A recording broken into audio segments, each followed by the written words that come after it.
In resurrectione tua Christe, celi et terra et templo. In resurrectione tua Christe, celi et terra et templo.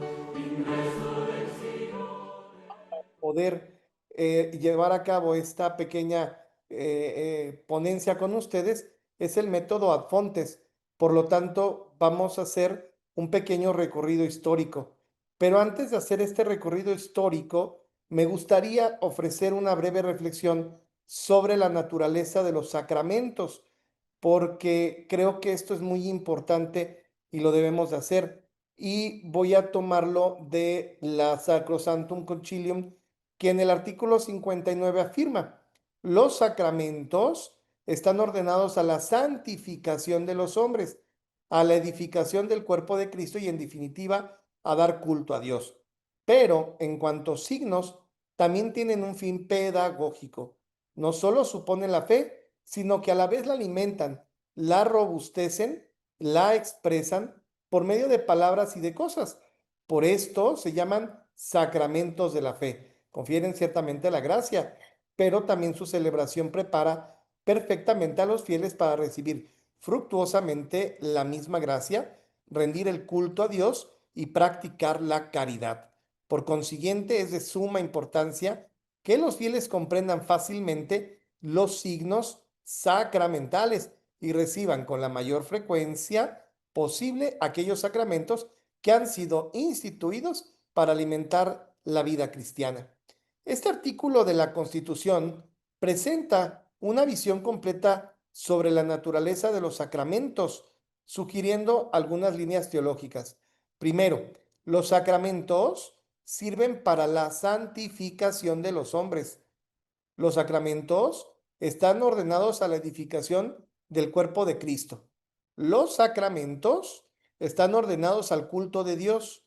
Los sacramentos son expresión de fe y de adhesión a Cristo. Y los sacramentos, en su dimensión pedagógica, hacen que sea completa y eficaz la instrucción a las verdades de la fe. Por lo tanto, podemos subrayar los siguientes aspectos en la celebración de los sacramentos, los cuales no pueden ser vistos única y exclusivamente como un encuentro individual de la persona con Dios. Esto es muy importante porque en un momento más voy a comenzar a abordar el tema de la reconciliación, y para poder hablar sobre el lugar de la celebración de la reconciliación, tenemos que tomar en consideración que los sacramentos no pueden comprenderse como encuentros individuales con Dios, sino lo que son realmente auténticas celebraciones comunitarias. Desde esta perspectiva podemos entonces afirmar que los sacramentos tienen una dimensión eclesial, dos celebrativa, educativa, doxológica y pastoral. Y desde esta perspectiva podemos leer el artículo 61 de la misma Constitución. El artículo 61 afirma que, por lo tanto, la liturgia de los sacramentos y los sacramentales hacen que en los fieles bien dispuestos casi todos los actos de la vida sean santificados por la gracia divina, que emana del misterio pascual, de la pasión, muerte y resurrección de Cristo, del cual todos los sacramentos y sacramentales reciben su poder, y hace también que el uso honesto de las cosas materiales pueda ordenarse a la santificación del hombre y la alabanza de Dios. Por lo tanto, la consecuencia directa de la liturgia de los sacramentos y de los sacramentales es la santificación del hombre por medio de la gracia que emana del misterio pascual de Cristo y que tiene como notaciones comunitarias. Por lo tanto, los sacramentos son celebraciones comunitarias. En otras palabras, en los sacramentos, en la celebración de ellos, glorificamos a Dios y somos santificados por su gracia, y ayudamos también a la edificación y al desarrollo de la comunidad cristiana por medio de la vivencia de los valores evangélicos. Ahora bien, como bien sabemos, los sacramentos contienen elementos materiales, como son, por ejemplo, el agua, la luz, el pan y el vino, pero también tienen elementos inmateriales. La teología escolástica, desarrollada entre los siglos XII y XV, elaboró una doctrina sistemática y profunda sobre los sacramentos, definiéndolos, como lo he puesto en la presentación, como signium rei sacre in quantum es sanctificans homines, un signo de una cosa sagrada en cuanto que santifica al hombre, dando a cada uno de los sacramentos aquello que llamó materia y forma, pero que a mi manera de ver las cosas de forma personal, se olvidó de un elemento que es muy importante, y esto es el contexto celebrativo. En efecto, los sacramentos deben ser concebidos como auténticas celebraciones litúrgicas, es decir, pertenecen al Christus totus y por ende al cuerpo místico de Cristo, que es la iglesia, y como tales están configurados por un lenguaje simbólico ritual que tiene en consideración elementos que van más allá de la materia y de la forma. Así es importante considerar elementos tales como el tiempo, los textos litúrgicos, los textos eucológicos, las vestiduras litúrgicas y por supuesto los lugares de la celebración con su profundo sentido litúrgico y teológico. Esto lo digo porque hemos sido testigos de cómo el sacramento de la reconciliación es un sacramento que lamentablemente es uno de los que podemos decir es más descuidado en torno a al cuidado de estos signos al lugar, porque cualquier sacerdote confiesa en el lugar en que puede, muchas ocasiones no usa las vestiduras litúrgicas, sin un alba, sin una estola, y aún así hay la celebración de un sacramento, pero creo que es muy importante tomar en consideración estos elementos también. Ahora, para comprender el sentido teológico de los diversos espacios celebrativos, es importante recordar que los espacios de la celebración responden a una determinada visión no solo de liturgia, sino también de iglesia. Es por ello que, por lo que para nosotros no es extraño comprender que después de la promulgación de la Constitución sobre la Sagrada Liturgia en el Concilio Vaticano II, la siguiente constitución en ser promulgada fue aquella de la Lumen Gentium sobre la Iglesia. La razón es la siguiente: a una visión renovada de Iglesia, de liturgia, ha de responder una visión renovada de Iglesia, no vista desde un punto de vista piramidal, sino como lo que es realmente un armónico pueblo santo de Dios, del cual formamos parte en virtud de nuestra consagración bautismal. Por tanto, la liturgia no pertenece a una determinada élite eclesial, sino a todo el pueblo santo de Dios, y en la cual cada uno de nosotros está llamado a participar activa, consciente y fructuosamente. Y esto que lo pongo aquí es porque hay que tomar en consideración que antes de la renovación del Concilio Vaticano II pareciese que la liturgia era algo que única y exclusivamente le pertenecía a los presbíteros de la iglesia. Y hoy, gracias a los esfuerzos de todo el movimiento de reforma litúrgica, con los grandes pensadores que éste ha tenido y que todo ha derivado en la Constitución Sacrosanctum Concilium, nos podremos dar cuenta que la liturgia es una celebración comunitaria, es decir, de todos aquellos que en virtud de nuestro bautismo formamos parte del cuerpo místico de Cristo, que es la iglesia. Y por lo tanto, esto va a tener una particular significación en el momento de hablar del sacramento de la reconciliación, porque el sacramento de la reconciliación no puede ser considerada como un sacramento individualista, sino que también debe ser considerado como un sacramento comunitario, y como un sacramento comunitario exige un espacio comunitario para su celebración. Entonces, lo que vamos aquí nosotros a reflexionar es sobre el uso de los confesionarios y cómo estos respondieron a su debido tiempo a una exigencia, pero que hoy probablemente pueda existir alguna otra propuesta de tipo litúrgico, arquitectónico para la celebración de este maravilloso sacramento.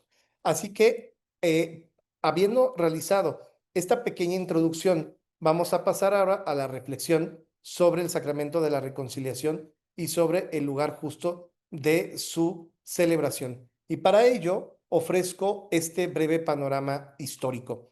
Es evidente que no es menester nuestro ofrecer un estudio detallado sobre la historia del sacramento de la reconciliación.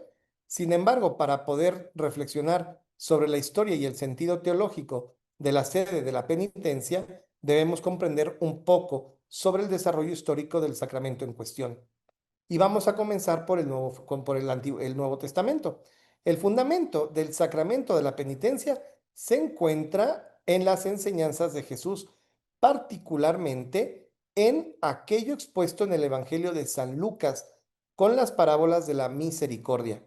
La conversión es el camino que lleva al reino de Dios, como nos recuerda el Evangelio de San Marcos capítulo 1 versículo 15. Además, en los evangelios Jesús otorga a los apóstoles el poder de perdonar los pecados, diciendo, reciban el Espíritu Santo. A quienes les perdonen los pecados, les quedarán perdonados. Pero, permítanme hacer esta pequeña broma. A nuestro Señor Jesucristo, cada que instituyó un sacramento, se le olvidó darnos el Ordo Romanus, es decir, ¿cómo quieres que lo celebremos? Él dice, sí, vamos a perdonar los pecados, pero no nos dijo en dónde lo teníamos que hacer, cuál era el rito que teníamos que seguir, cómo tenía que ser la sede de la penitencia. De tal manera, lo que nosotros tenemos que darnos cuenta es importante mencionar que la práctica del perdón de los pecados se vincula desde el inicio a la comunidad eclesial, especialmente a través de la confesión y la reconciliación con la iglesia.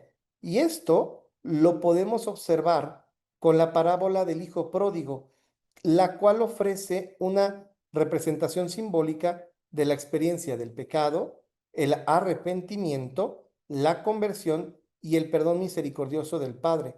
De hecho, para algunos exégetas y para algunos hermeneutas, la parábola del hijo pródigo es un reflejo de la práctica penitencial de las primeras comunidades cristianas y por lo tanto va a reflejar algunos elementos que son muy interesantes para considerar. Estos elementos en el Evangelio de Lucas pueden ser considerados como los pilares del sacramento de la penitencia, tanto en sus formas primitivas como en su desarrollo posterior. Y de hecho nos vamos a dar cuenta que, en efecto, durante la Edad Media hay una gran concordancia entre la parábola del hijo pródigo y las prácticas penitenciales, la cual comenzaban en un primer momento con la expulsión de la comunidad. En un primer momento, el hijo abandona la comunidad representada por la casa paterna, de la cual se aleja por propia voluntad. Es importante mencionar que el hijo no es expulsado, sino que él mismo, en el ejercicio de su inteligencia, su voluntad, su libertad, se aleja de la comunidad. Es el hijo el que decide salir de la comunidad, representado, como les decía yo, por la casa paterna. En efecto, una de las consecuencias del pecado es esta. El pecado rompe relaciones, pero no solamente rompe la relación con Dios, sino rompe también la relación con los hermanos, rompe la relación con la misma creación. Y eso es importante de recordar. Dos, una vez que este hijo ha sido expulsado de la comunidad, él, gracias a la carencia, gracias a la carestía que llega a aquel país, se ve él es empujado a cuidar cerdos y este era uno de los trabajos más bajos, sucios y ruines que un judío podía realizar. Por lo tanto, gracias a esta experiencia del alejamiento de la comunidad o de la casa paterna y además gracias a que este hijo pródigo experimenta todo esto, viene la segunda parte que es importantísima, el reconocimiento del pecado y la conversión interior. El hijo menor gracias a a las carencias de la situación misma le proporciona, se da cuenta de su situación y decide volver al Padre. Esto refleja la contrición y la conversión interior que fueron esenciales en la práctica penitencial desde los primeros siglos.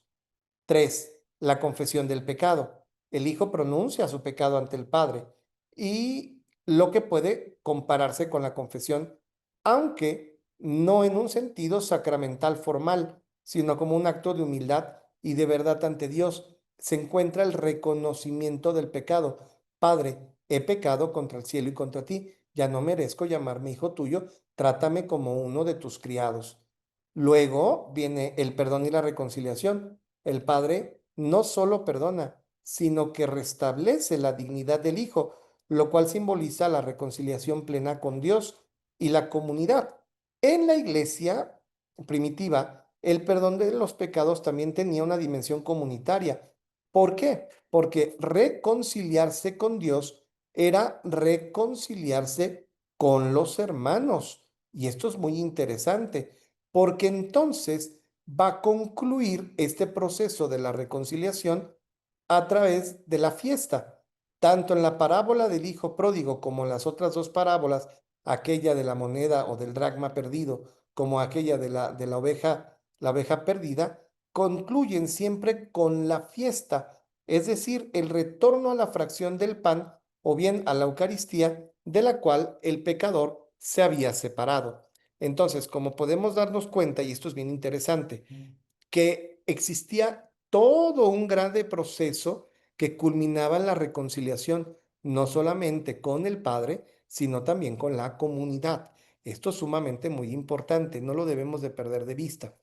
Como podemos observar, en este momento histórico de la Iglesia, el sacramento de la penitencia no tenía un lugar específico para su celebración. Lo único que sí sabíamos es que había una expulsión de la comunidad, pero evidentemente pensar en la comunidad nos hace traer a la mente un poco en la época medieval. ¿Qué era ser expulsado de la comunidad? Porque la comunidad te proveía de todo lo necesario para vivir. Fuera de la comunidad no existían estos elementos propios para vivir y por lo tanto se pasaba hambre. En el siglo cuarto y en el siglo sexto existe una preocupación por regular la práctica de la penitencia, llegando a configurarse de forma clara, de modo que la penitencia canónica puede describirse de la siguiente manera. Una confesión dejada normalmente a la iniciativa del pecador que se juzga culpable y que manifiesta su arrepentimiento y su rechazo al pecado. Confesión pronunciada ante el obispo, que implica indignidad en cuanto a participar a la Eucaristía. El obispo ratificaba esta excomunión voluntaria, haciendo ingresar al pecador en el ordo penitentium.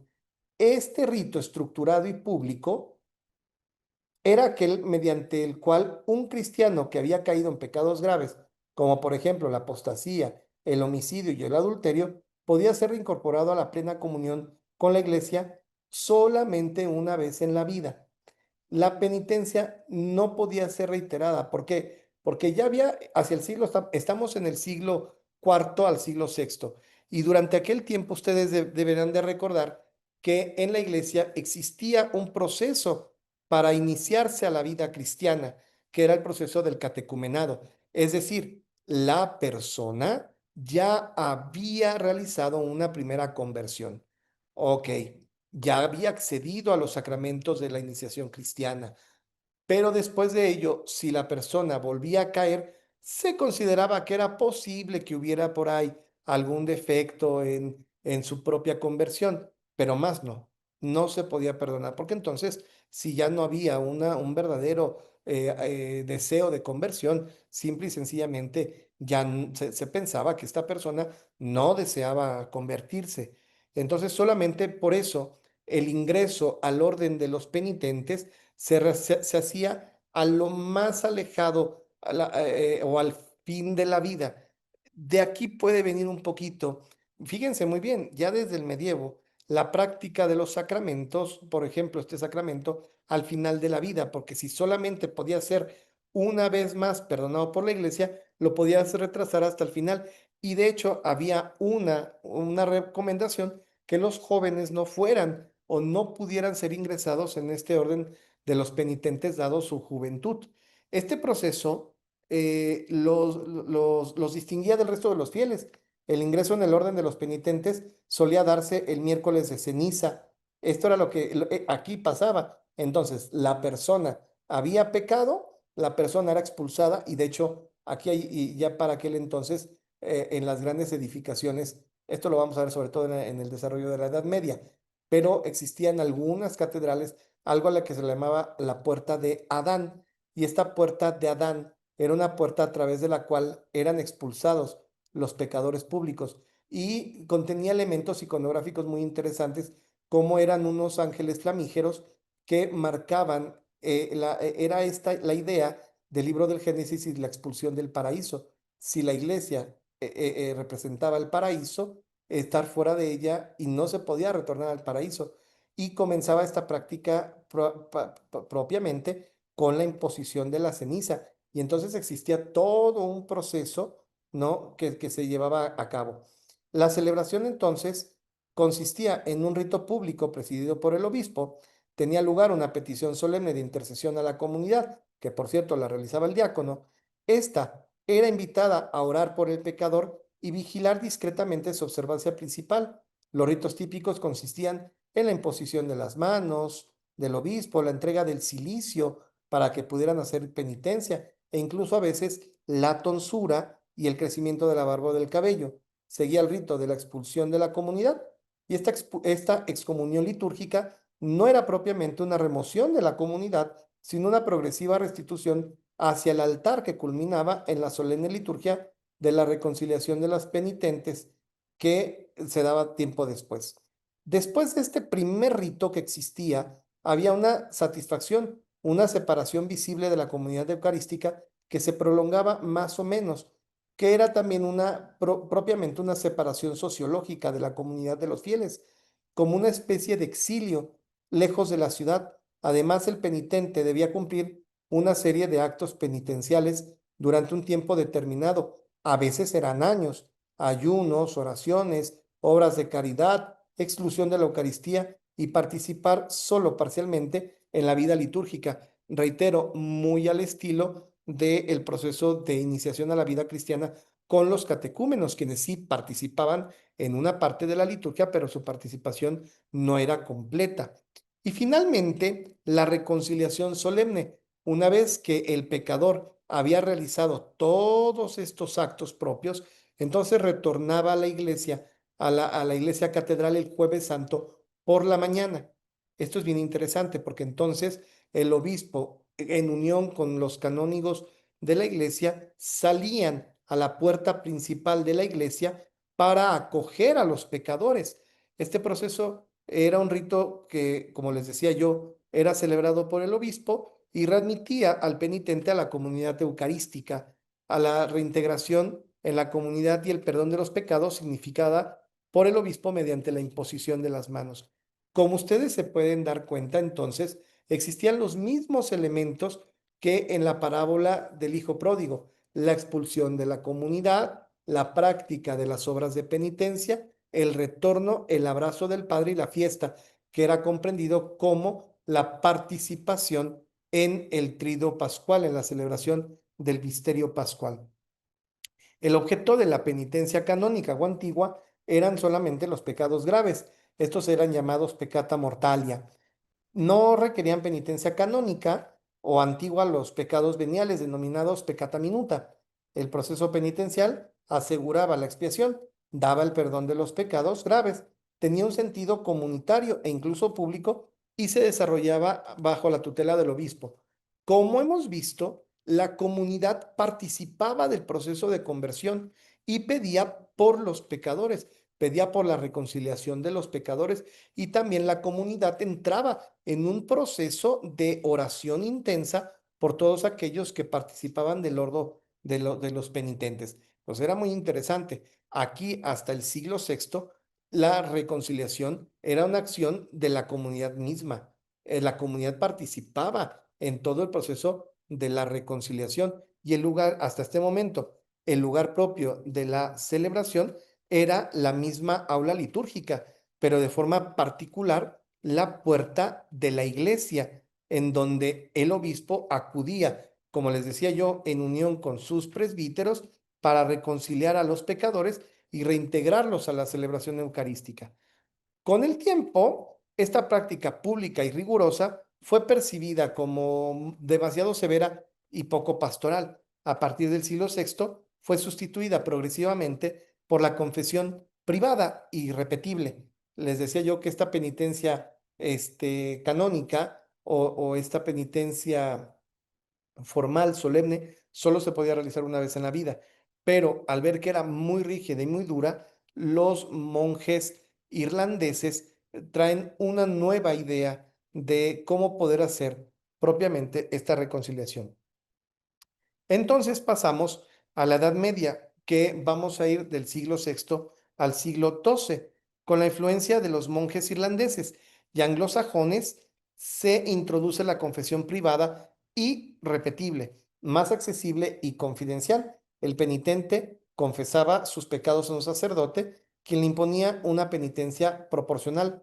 Existían para ello unos famosos tarifarios. Entonces, cada tarifario era, si tú cometiste este pecado, tienes esta penitencia. Entonces, si has cometido, no sé, cometiste adulterio, bueno, pues por el adulterio, la penitencia es, y te dan una penitencia completa.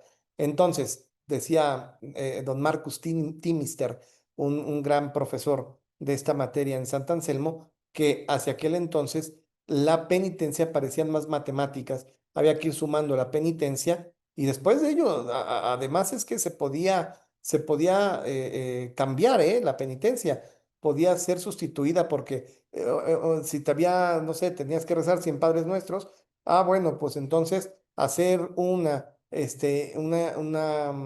genuflexión valía por 5 Padres Nuestros, entonces podías tú conmutar la misma penitencia. Y si la persona era anciana, entonces había que dejarle a otro que también te ayudara a hacer la penitencia y podías pagar, se podía pagar para que otro te ayudara a hacer penitencia. Este modelo se difunde rápidamente en Europa y en el Cuarto Concilio de Letrán, en el 1215, se establece la obligación de confesarse al menos una vez al año para los fieles, formalizando la práctica y reafirmando la autoridad sacerdotal para absolver. Será hacia esos años en donde por influencia de dos importantes personajes aparece la sede de la reconciliación, que se trata el obispo de Verona, Gian Matteo Ghiberti, y, y San Carlos Borromeo. Sin embargo, frente al concilio de Trento y a las críticas de los reformadores protestantes, el Concilio de Trento reafirma la doctrina del sacramento de la penitencia como instituido por Cristo, definiendo la estructura tripartita: contrición, confesión, satisfacción. Pero dense ustedes cuenta cómo cambia la estructura de forma sustancial.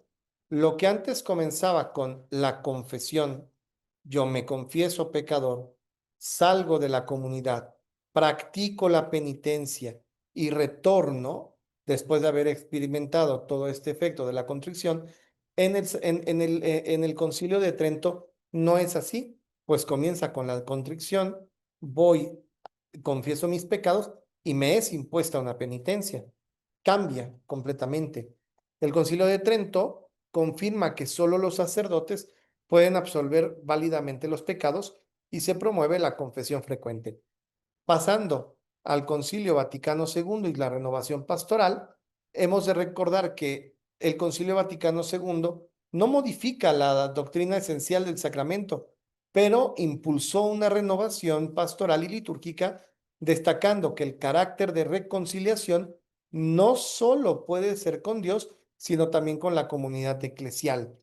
En la Constitución Sacrosanctum Concilium de 1963, el concilio pidió una reforma de todos los ritos sacramentales, incluyendo el de la penitencia, para que se expresen más claramente su naturaleza y sus efectos, y para que los fieles lo celebren con una participación plena, activa y fácil de comprender. Entonces, la intención que tiene el Concilio Vaticano II es recuperar el sentido comunitario y eclesial del sacramento, subrayar la dimensión de conversión interior y ofrecer formas litúrgicas más adecuadas a las realidades pastorales del mundo moderno. Este deseo, el concilio lo materializó con la publicación del nuevo Ordo Penitencie, el cual fue promulgado en 1973 por el Papa Pablo VI como parte de la reforma litúrgica posconciliar. Este nuevo ritual ofrece tres formas para la celebración del sacramento, las cuales pueden ser adaptadas según los contextos pastorales. Y me estoy refiriendo en este momento al ritual de la penitencia, que es un libro litúrgico que contiene tres ritos. Uno, el rito para la reconciliación de un solo penitente con confesión y absolución individual. Dos, el rito para la reconciliación de varios penitentes con confesión y absolución individual.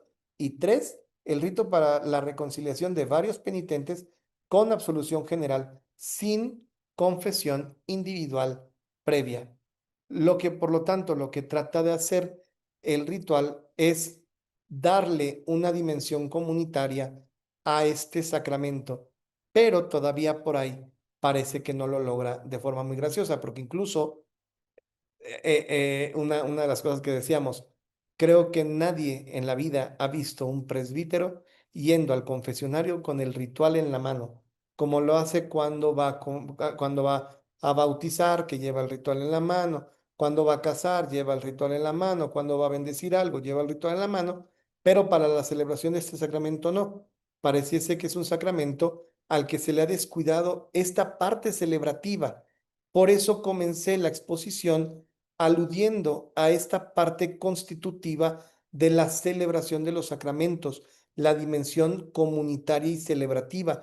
Al tratarse de un sacramento, se trata, por lo tanto, de una acción propia de la Iglesia, del Christus Totus.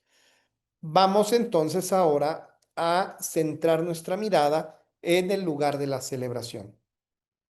Como hemos podido descubrir durante largos años en la iglesia, el lugar de la confesión era o bien la iglesia misma o bien la casa del sacerdote, donde se llevaba a cabo, la acusa de los pecados. En tanto, la práctica de las obras penitenciales se realizaba extra ecclesiae, es decir, fuera de la iglesia, de la cual había sido expulsado de forma ritual. Finalmente, podríamos afirmar que la reconciliación de los pecadores se realizaba in janua ecclesiae, quiere decir en la puerta de la iglesia, en el atrio, que era el lugar de la entrada de la iglesia. Al respecto, un gran historiador de nombre Mario Righetti dice que del ritual de la confesión, que se encuentra minuciosamente descrito en los antiguos órdenes penitenciales, tantos anteriores como posteriores al año 1000, se deduce que el sacerdote administraba la penitencia privada en casa o en la iglesia, estando sentado sobre una silla cualquiera, abierta, móvil, mientras el penitente, después de haber acusado sus pecados, sentado a su vez delante de él, se ponía de rodillas para recibir la absolución. Y aquí encontré estos dos grabados que son sumamente muy antiguos, en donde podemos ver esta práctica de la penitencia, cómo el sacerdote estaba en una sede abierta y el penitente de rodillas se ponía delante de él solamente para poder realizar la acusa de los pecados y después recibir con la imposición de las manos, ese signo que es tan importante, con la imposición de las manos recibía el perdón de los pecados. En algunos antiguos formularios del Confiteor, recitado por el penitente, se encuentra interesante inciso que hace referencia al altar. Y esto indica que la confesión no solo tenía lugar en la iglesia, sino que también era realizada delante de un altar, probablemente del altar mayor. Hoy yo puedo asegurar que algunas de las catedrales que en México tenemos, como por ejemplo la Catedral de la Arquidiócesis Primada de México, la Catedral de la Diócesis de Antequera, Oaxaca, tienen un primer altar que era el altar de la penitencia, porque entonces en ese lugar era el lugar en donde se llevaba a cabo el rito de la penitencia de los pecadores, que después eran admitidos a la siguiente parte, que era el altar mayor. Entonces el altar tenía mucho que ver. También en el contexto de la penitencia tarifada, de la que hablamos hace un momento, introducida en torno al siglo VII por los monjes de Irlanda, el sacerdote se postraba delante del altar al estilo de la práctica actual del Viernes Santo, con el penitente para recitar los salmos penitenciales y así preparar el estado de conversión. Por tanto, en una primera instancia, el altar, símbolo de la presencia de Cristo, tenía una importante connotación dentro del proceso de la conversión del pecador. Dando un salto cuántico, pasaremos al siglo XIV, pues es precisamente en este siglo en donde vamos a encontrar los primeros confesionarios con una estructura propia. El contexto en el que nos encontramos es anterior al Concilio de Trento. Estos primeros confesionarios eran una sede con un reclinatorio puesto a un lado. Aquí tenemos, miren, unos de los más antiguos, cómo vamos a ir viendo la evolución del confesionario. Eran muy sencillos, algunos de ellos adosados a la pared. Estos primeros confesionarios eran solamente eso, una sede con un reclinatorio puesto a un lado. Interesante porque el reclinatorio o esta rejilla que vemos daba hacia el altar, estaba orientada hacia el altar y solo se podía realizar una confesión, solo había la manera de hacerse de una persona a la vez. Si se dan cuenta, no hay dos rejillas. En ambos confesionarios no hay dos rejillas, solo hay una. Esto era muy interesante porque entonces había o había un deseo de conectar la penitencia con el retorno a la Eucaristía. No sé si me explique con esto. Si el pecado había expulsado a la persona de la comunidad y por lo tanto del banquete eucarístico, la reconciliación, que no solamente era reconciliación con Dios, sino que además era reconciliación con la comunidad, también evidentemente era el retorno al banquete eucarístico. Esto era muy interesante. Entonces,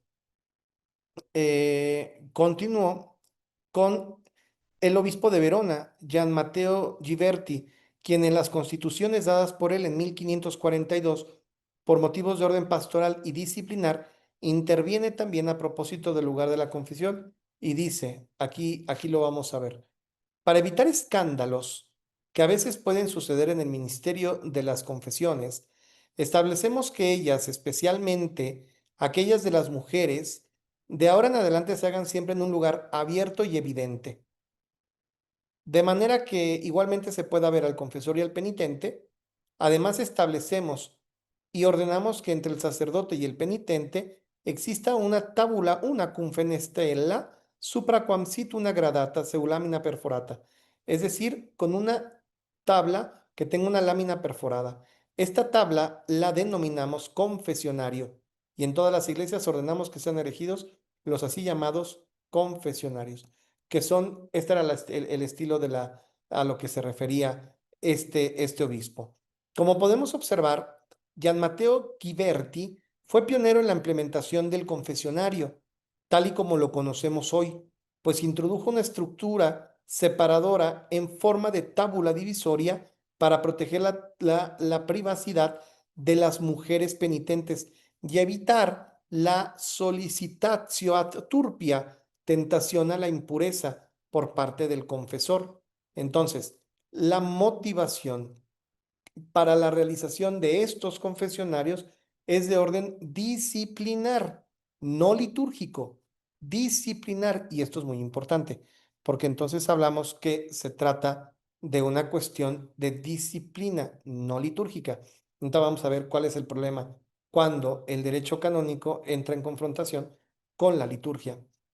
Como podemos observar, el obispo de Verona encuentra un gran eco en su amigo Carlos Borromeo, arzobispo de Milán, quien implementó reformas significativas en la iglesia, especialmente en la práctica del sacramento de la penitencia. ante el aumento de casos de solicitación turbia, tentaciones sexuales por parte de los confesores, introdujo medidas para proteger tanto a los penitentes como a los sacerdotes. Una de las motivaciones más destacadas fue la instalación de celosías o rejillas en los confesionarios, permitiendo que los penitentes se confesaran sin contacto visual ni físico con el confesor, garantizando de esta manera la privacidad y evitando situaciones comprometidas. Las disposiciones de Borromeo las podemos encontrar con sus instrucciones Fabrique et Supellictis Ecclesiasticae, reflejando la influencia de la Contrarreforma en la arquitectura religiosa. Aunque el texto no aborda explícitamente el lugar físico de la confesión, sus normas sobre la disposición del espacio litúrgico y de privacidad del penitente han influido en la evolución del confesionario, convirtiéndose, como podemos ver, en verdaderas obras de arte. Las principales directrices son: deben ser de madera. La silla tradicional debe ser circundada sobre los lados, detrás y sobre un panel de madera de la altura de una persona. La puerta anterior debe ser totalmente abierta, como lo podemos observar en este bellísimo ejemplo. Y a esta estructura será lícito colocar cualquier decoración, como cornisas elaboradas en la parte anterior o cualquier otro tipo de ornamento decorativo, que el barroco desarrolla de modo riquísimo, creando auténticas obras de arte, como el confesionario que estamos nosotros observando en la presentación. Por su parte, el Concilio Provincial Milanés V de 1579, convocado también por San Carlos Borromeo, fue un evento crucial en la historia de la Iglesia Católica, especialmente en la región de Lombardía, Italia. Este concilio fue un paso importante en la implementación de la Reforma y de la Contrarreforma, siguiendo las directrices establecidas por el Concilio de Trento. Entre las reformas que nos interesa está la promoción de una mayor frecuencia de la confesión y la comunión entre los fieles. En él, Carlos Borromeo recuerda la oportunidad de que el sacerdote esté sentado mientras se administra el sacramento de la confesión. El penitente, por su parte, debe ponerse de rodillas, porque el sacramento de la penitencia es necesaria la humildad. La rúbrica que encontramos en el ritual de 1614 dice que el ministro alza la mano derecha hacia el penitente. Por lo tanto, el gesto tradicional de la imposición de las manos viene a menos porque ha sido imposible dada la estructura, aunque común, del confesionario con pared divisoria y grada que separa el confesor del penitente. El ritual, de hecho, exige que el sacerdote reciba la confesión en el confesionario, revestido de cota y estola, y reitera que está separado del penitente por una grada.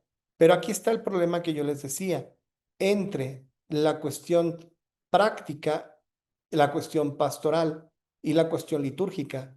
Si tú tienes una separación que no te permite ver lo que pasa de un lado o del otro, signos como la imposición de las manos se van perdiendo. Y esta imposición de las manos, que desde antiguo forma parte del sacramento de la reconciliación. Y lo mismo sucede con la vestidura litúrgica. Si no ves quién está dentro del confesionario, pues probablemente el sacerdote podía no ocupar esta vestidura litúrgica para ejercer el ministerio. Son de las cuestiones que, dadas a esta estructura propia de los confesionarios, se va perdiendo.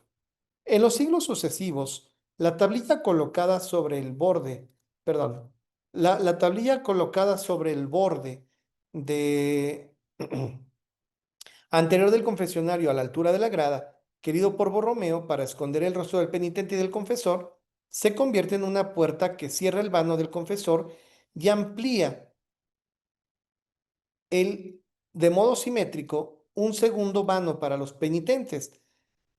De ello resulta que la sede del confesor queda al centro de la estructura, como es este confesionario que tenemos en la presentación. Y por consecuencia la desaparición de las significativas características de la orientación del penitente hacia el altar. Este tipo de confesionario con el tiempo es conocido como el confesionario de las mujeres y de hecho está reservada para ellas. Por el contrario, para los hombres, la confesión sigue siendo en una silla con un reclinatorio cerca sobre el cual es colocado un crucifijo cuando no existe uno en la pared cercana. Estas sedes de la penitencia fueron colocadas en cualquier lugar dentro del aula litúrgica, perdiendo así cualquier tipo de simbología. Esta es la situación que llevará hasta el Concilio Vaticano II. Y ahora, para continuar, continuamos aquí hablando un poquito sobre el Concilio Vaticano II, el cual, como ustedes saben, se celebra de 1962 a 1965. La Constitución sobre la Sagrada Liturgia Sacrosanctum Concilium, sobre el sacramento de la reconciliación, dijo muy poco, pero muy interesante. Revises el rito y las fórmulas de la penitencia, de manera que expresen más claramente la naturaleza y el efecto del sacramento. En primer lugar, debemos observar que en las iglesias nuevas se ha pensado realizar el confesionario injertándolo en la estructura misma de las paredes o proyectándolo como una estructura unitaria, ya no como algo que viene agregado, que era el caso de estos confesionarios de las mujeres o también conocidos como confesionarios móviles, sino ya haciéndolo uno con con toda esta parte, la estructura global, tendiendo poco a poco a eliminarlo como un elemento agregado. En estas innovaciones, el confesionario ha perdido la característica que había tenido desde siempre, al menos desde lo establecido por San Carlos Borromeo, que fuera de madera, lo cual era un material además conveniente por sus características térmicas. En todo caso, el confesionario ciertamente no ha perdido el sentido o la imagen de cabina. En algunas ocasiones ha mutado de aquella de armario a tres puertas con diversas expresiones arquitectónicas.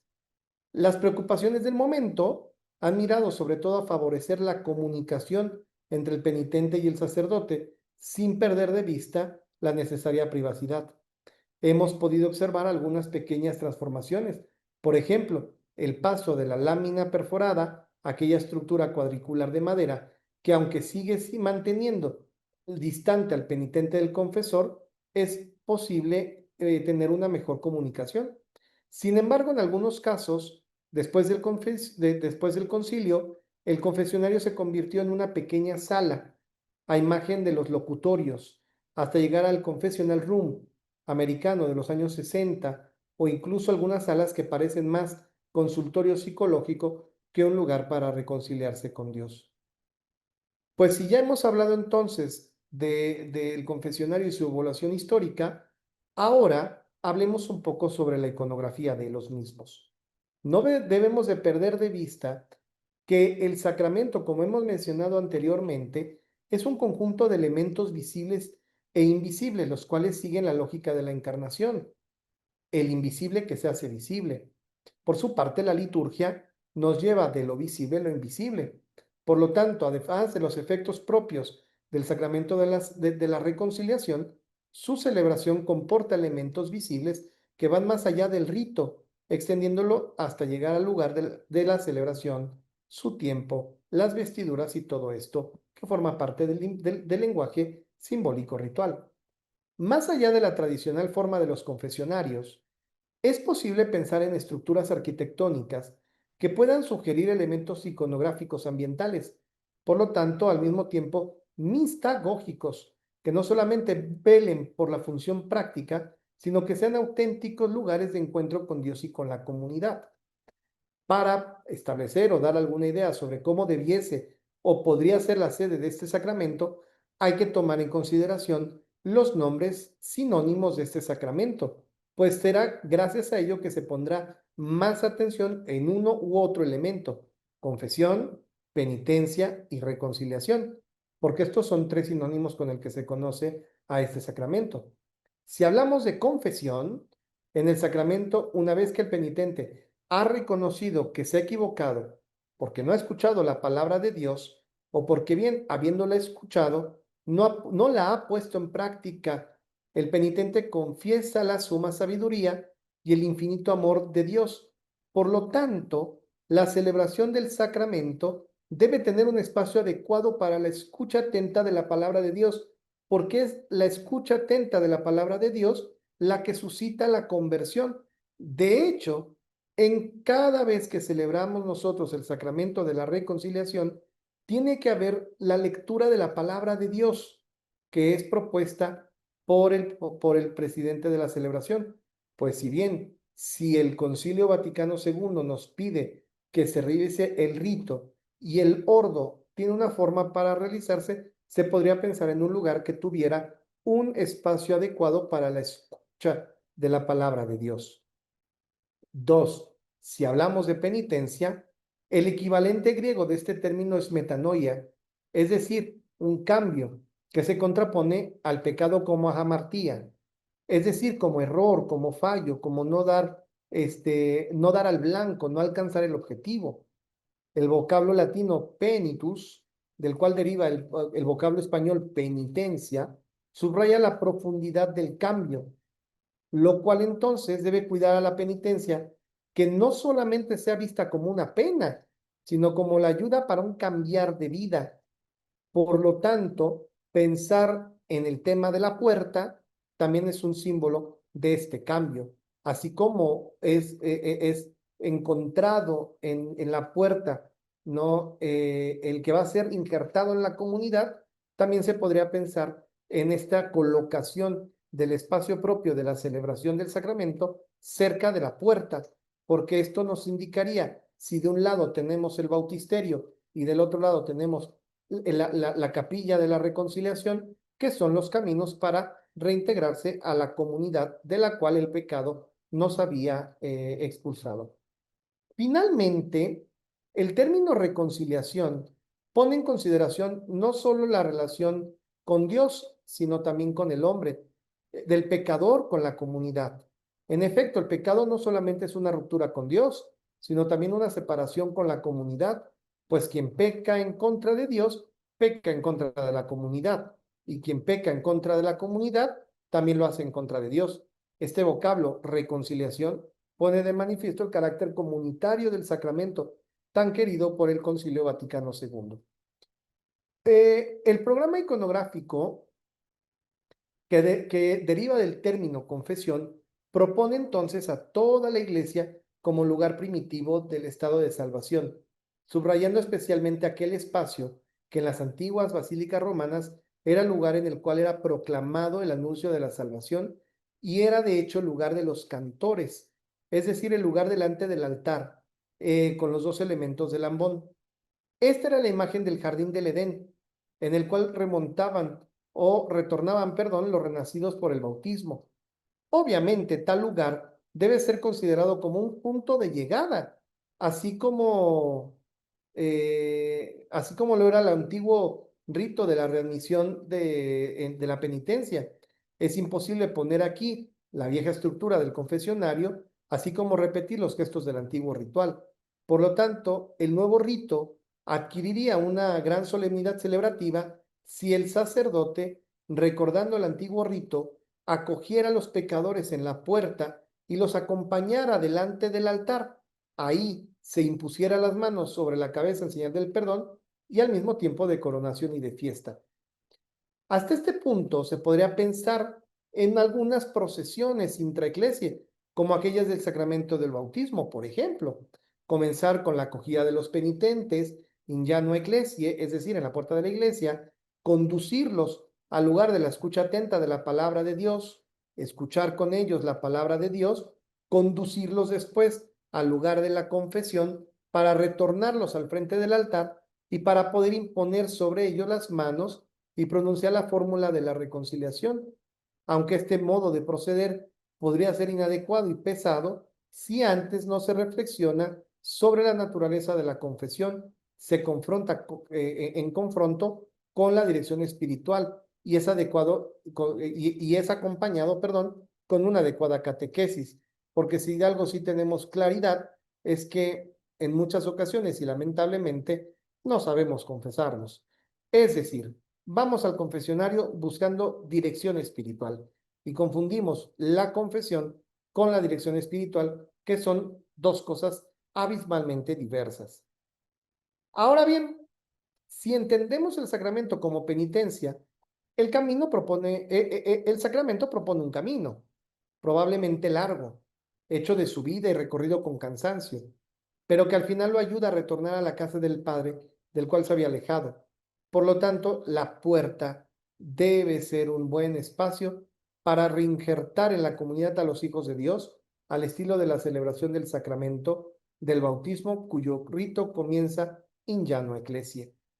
Y tomando en consideración que el sacramento es también reconciliación, hay que tomar en cuenta que somos reconciliados por medio de la cruz de Jesús. Por lo tanto, no hay que perder de vista los elementos iconográficos, la cruz y por supuesto el altar, al cual seremos readmitidos para la celebración con la comunidad en la gran Eucaristía. Para terminar mi participación, quisiera yo echar un vistazo a la fórmula de la absolución, que tiene mucho que decirnos. La fórmula de la absolución dice: Dios, Padre de misericordia, que reconcilió consigo al mundo por la muerte y la resurrección de su Hijo, y derramó su Espíritu Santo para la remisión de los pecados, te conceda por el ministerio de la Iglesia el perdón y la paz. Y yo te absolvo de tus pecados en el nombre del Padre, y del Hijo, y del Espíritu Santo. Una fórmula de la absolución que va acompañada por la imposición de las manos. Por lo tanto, si tomamos en cuenta la fórmula de la absolución, comprendemos que la doble finalidad del sacramento es el perdón y la paz, es decir, el perdón otorgado por Dios en virtud del sacrificio de Cristo en la cruz y que responde a las acciones propias del penitente y a la pax ecclesiae, la paz con la iglesia, de manera que el sacramento no puede encerrarse solo en la celebración de un diálogo entre el confesor y el penitente, perdiendo de vista su carácter comunitario y en consecuencia de ello, el lugar para la reconciliación no puede perder de vista el carácter comunitario de esta celebración litúrgica. Por lo tanto, yo creo que todavía en materia de la sede de la reconciliación, mucho tenemos que seguir pensando, mucho tenemos que seguir eh, reflexionando sobre cuál es el mejor lugar para la celebración de este maravilloso sacramento que es el sacramento de la reconciliación. Yo espero que esta presentación se las hagan llegar a ustedes para que la puedan tener y ya de una manera más pausada, más lenta, pudieran ustedes ir profundizando en este contenido que es maravilloso y que tenemos, como les digo yo, creo que tenemos muchísimo de qué seguir reflexionando todavía sobre el lugar para la celebración del sacramento de la reconciliación. Pues bien, hasta aquí mi presentación. No sé si exista, don Juan Ramón, alguna pregunta de parte de los participantes. Estoy a sus órdenes. Sí, padre, hay varias preguntas. Permítame un segundito.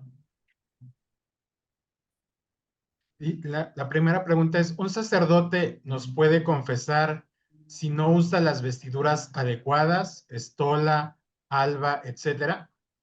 Bien, pues vamos, que en la práctica lo realizan.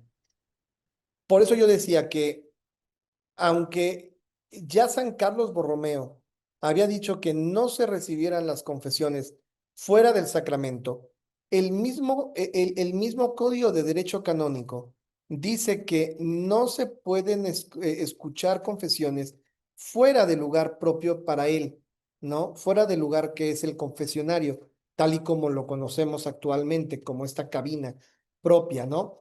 Y dice, bueno, evidentemente, si se trata de una celebración, como yo explicaba, creo que tiene mucho que ver el hecho del uso de las vestiduras litúrgicas, ¿no? El uso del ritual, de la lectura de la palabra de Dios, del espacio, de todos estos signos, porque el sacramento va más allá del decir mis pecados y recibir la absolución.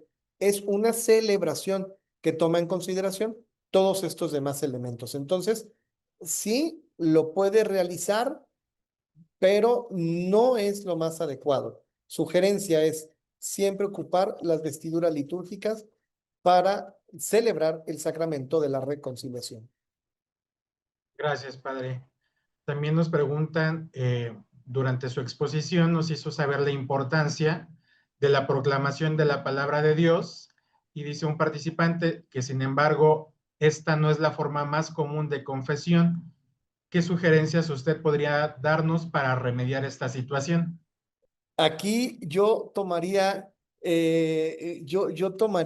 la exhortación del Papa Francisco de feliz memoria, Desiderio Desideravi, una formación litúrgica tanto del clero como de los laicos. ¿Por qué? Porque si hemos dicho que el sacramento es una celebración, parte integrante de la celebración es la escucha de la palabra de Dios, porque la escucha de la palabra de Dios, en palabras de Benedicto XVI, tiene una capacidad de transformación. La palabra transforma, la palabra cambia a la persona, ¿no? Y por lo tanto, escuchar la palabra suscita la conversión. Entonces, claro que dentro de la confesión debe de haber solamente, aunque sea una pequeña línea de la palabra de Dios, algo como Dios no quiere la muerte del pecador, sino que se arrepienta y viva. Ya se proclamó la palabra. Por eso yo digo que ciertamente no tendríamos que perder de vista que tal vez la mejor manera para celebrar la reconciliación sería de forma comunitaria, ocupando tal vez para ello el capítulo segundo del ritual. Gracias, padre. Otra pregunta de participantes. Nos mencionaba usted durante su ponencia que la confesión nos invita a la humildad y por tanto debemos estar de rodillas cuando nos confesamos. ¿Es incorrecto estar sentados al lado del sacerdote cuando nos confesamos? Reitero, habremos de recordar que el lenguaje propio de la celebración litúrgica es el lenguaje simbólico ritual y las posturas corporales también tienen mucho que ver. A mí me parece que en el tema de la reconciliación, el gesto del arrodillarse delante del confesor es también un gesto de humildad, es un gesto de profunda, incluso ya es un gesto propio que está diciéndonos que busco la reconciliación, que estoy arrepentido de mis pecados, me pongo de rodillas en este maravilloso cuadro de Rembrandt, donde podemos ver la parábola del hijo pródigo. El hijo está de rodillas delante del padre. Y es interesante, sería interesante. Gracias, padre. Preguntan también que quien ha sido excomulgado, ¿cuál es el proceso para ser perdonado? Ese es un tema canónico, porque habría que ver muy bien cuál fue la causa de la excomunión, ¿no? Y si esa excomunión es posible ser levantada sin un juicio previo. Si es así, voy a pensar en el tema del aborto. El pecado del aborto que trae consigo una excomunión ipso facto. Quiere decir que no es necesaria que haya un juicio. La persona que comete aborto es una persona que ha quedado excomulgada. Pero esto tampoco requiere de un juicio para levantar esta censura. Simplemente, gracias al Papa Francisco, después del año de la misericordia, con el júbilo de la misericordia, todos los sacerdotes pueden entonces, válida y lícitamente, absolver y levantar esta pena, que es la excomunión. Pero si la excomunión es por alguna otra cosa, se puede ir mediante el penitente a la penitenciaría apostólica para solicitar esta gracia a través del penitente para mantener en todo momento el sigilo de la privacidad del penitente. Gracias, padre. También otra pregunta de carácter canónico. La distinción para que la confesión sea válida y para que sea lícita. Y nos menciona el participante. Muchas veces es válida, pero sin estola, sin el espacio litúrgico apropiado, por ello es ilícita. Bien, yo no me atrevería a decir, el asunto es que reitero, en la celebración de los sacramentos no se trata de una cuestión rígida, como si yo no doy dos pasos para acá, tres para allá, porque de hecho, si seguimos un poquito la lógica escolástica de materia y forma del sacramento de la reconciliación, la materia y la forma son los actos del penitente, es decir, decir mis pecados al sacerdote, quien me puede absolver válidamente, y con eso se garantiza la validez y la licitud del sacramento de la reconciliación. Sin embargo, no tenemos que perder de vista que los sacramentos tienen estas otras dimensiones de las cuales hablamos al inicio, que también tienen dimensiones comunitarias. Porque pienso, por ejemplo, cuando hay un accidente, ¿no? Vamos a pensar en un accidente público. Y en este accidente público, el sacerdote va en su coche, se detiene, pero no trae las vestiduras litúrgicas. Entonces llega y le dice a aquella persona, oye, padre, confiésame. Ok, yo te puedo confesar. Pues ni modo que le diga, no, a ver, espérate, mira, vámonos a la capilla, déjame, me pongo las vestiduras. No se puede, ¿verdad? Pues también tendría mucho que ver este aspecto. Pero si ya hablamos de un contexto comunitario, celebrativo, hay que cuidar todos estos aspectos, ¿no? Gracias, padre. Preguntan también en la Capilla de la Reconciliación, ¿cuál sería la iconografía que usted nos recomendaría para que se colocara? Yo digo que los elementos iconográficos pueden ser, sin perder de vista nunca, la crucifixión, el crucifijo, ¿no? Ese es un elemento porque somos reconciliados por Dios por medio de su Hijo Jesucristo, ¿no? Dos, un lugar propio que pueda, a través de elementos iconográficos, pueda representar el jardín del Edén, ¿no? Que pueda representar el jardín como ese lugar de encuentro con Dios. Conocí en alguna ocasión un confesionario, un aula de la penitencia, era muy interesante, porque esta aula de la penitencia era tal cual una capilla anexa, en donde la capilla tenía un lugar para la proclamación de la palabra de Dios, tenía unas pequeñas capillas laterales que eran los confesionarios, pero había un gran jardín central, ¿no? Entonces era estos elementos, y claro, lo presidía la imagen del crucificado, para recordar el jardín del Edén. Gracias, padre. Pregunta otro participante, ¿qué sucede si se pierde la confianza en el secreto de confesión?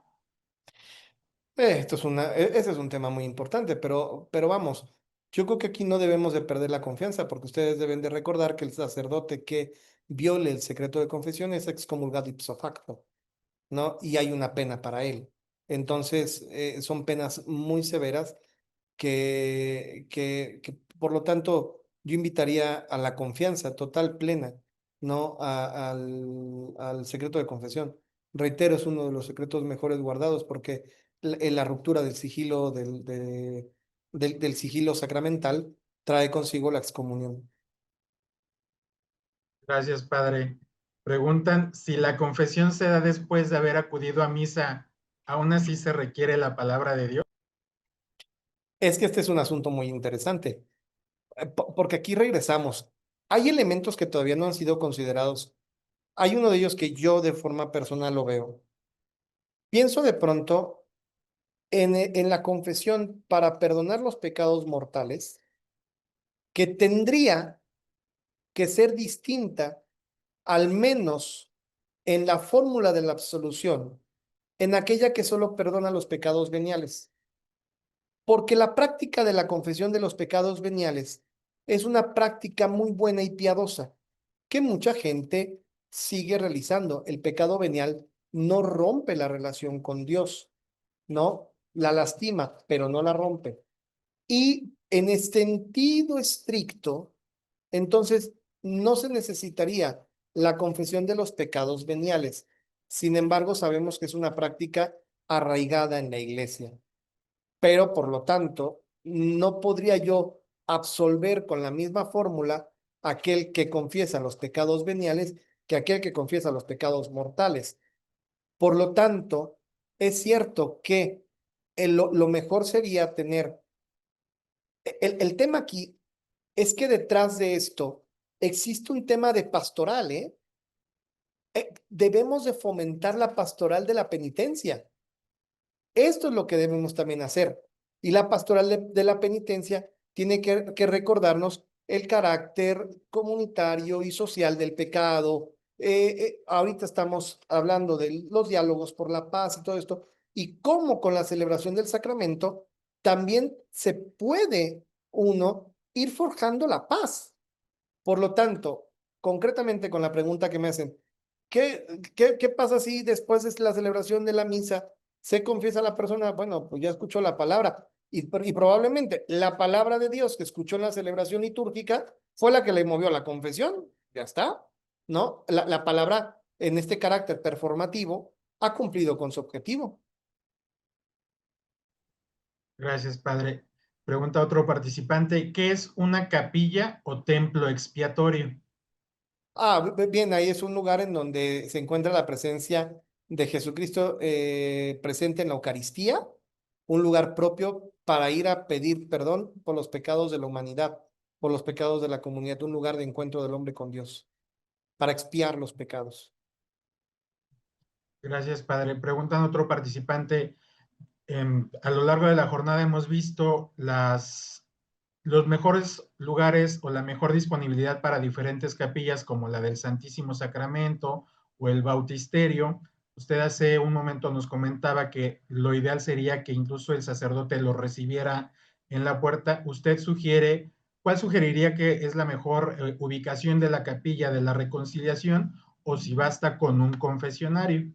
Yo creo que la capilla de la reconciliación tendría que ser un lugar cercano a la puerta por la por la gran simbología que ésta tiene.